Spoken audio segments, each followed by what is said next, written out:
Subhanallah, kalau kita lihat ayat-ayat Allah dari musibah-musibah yang kita alami, ini adalah merupakan tanda-tanda hari kiamat sughra. Belum jauh kita dari musim pandemi Covid. Sebelum musim pandemi banyak musibah, gempa bumi, ya, likuifaksi, kemudian virus atau wabah corona yang subhanallah, ya, itu sebenarnya mengingatkan kita untuk selalu ingat sama Allah Subhanahu wa taala.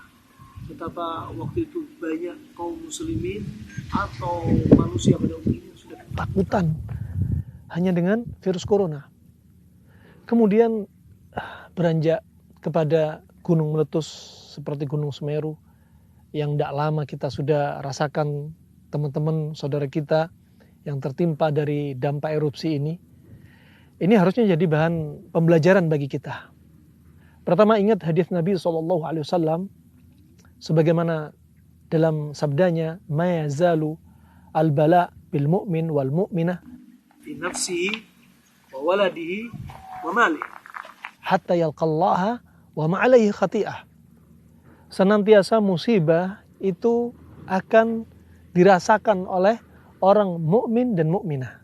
Cobaan, ujian dirasakan mereka pada dirinya, pada anaknya, pada hartanya. Sampai kapan? Sampai dia berjumpa dengan Allah Subhanahu wa taala dan dia enggak membawa dosa. Ini tentunya kabar gembira bagi yang terdampak musibah dan mereka bersabar. Ya, itu akan menjadi pengukur dosa. Dan setelah selesai dari musibah-musibah ini akan muncul musibah yang lainnya. Demikian terus.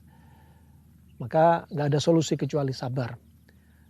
Perlu diingat pula, ada sebabnya tentunya musibah ini diturunkan oleh Allah Subhanahu wa taala. Allah sudah berfirman, innallaha la yughayyiru ma biqaumin hatta yughayyiru ma bi anfusihim. Sesungguhnya Allah nggak akan merubah kondisi kaum sampai kaum itu merubah kondisi mereka sendiri. Sebelumnya kita dalam keadaan aman. Kemudian karena maksiat kita, kesyirikan yang dilakukan oleh saudara-saudara kita, ya, kaum muslimin, juga kemaksiatan-kemaksiatan yang ada pada diri kita, sehingga Allah turunkan merubah kondisi kita. Dan kondisi kita sekarang yang terus diberi cobaan dan musibah akan dirubah lagi oleh Allah Subhanahu wa taala. Ketika kapan? Ketika kita merubah apa yang ada dalam diri kita. Kita lepaskan maksiat, kesyirikan, segala wujud yang menyelisih syariat, maka saat itu akan Allah rubah menjadi kita yang aman, diangkat dari cobaan-cobaan atau musibah seperti demikian. Tentunya kami berpesan untuk saya pribadi dan untuk Anda semua, saudaraku, saudariku, untuk banyak-banyak bertobat kepada Allah Subhanahu wa taala. Inilah sebenarnya solusi. Solusinya bukan kita sibuk memberikan bantuan semata-mata itu saja. Solusinya bukan kita sibuk untuk menangkal tsunami, sibuk untuk membuat rumah anti gempa, sibuk untuk membuat kita jauh dari musibah apapun, bukan. Solusinya kita lepaskan diri kita dari segala wujud kemaksiatan. Ini hakikat solusi. Solusi maknawi. Solusi duniawi mungkin sudah maksimal kita lakukan. Tapi solusi maknawi, ukhrawi inilah yang banyak dilupakan oleh kaum muslimin. Allah Subhanahu wa taala menjadikan tsunami dipikir pergeseran lapisan bumi. Pada hakikatnya Allah lah melalui para malaikatnya untuk menggeser lapisan bumi.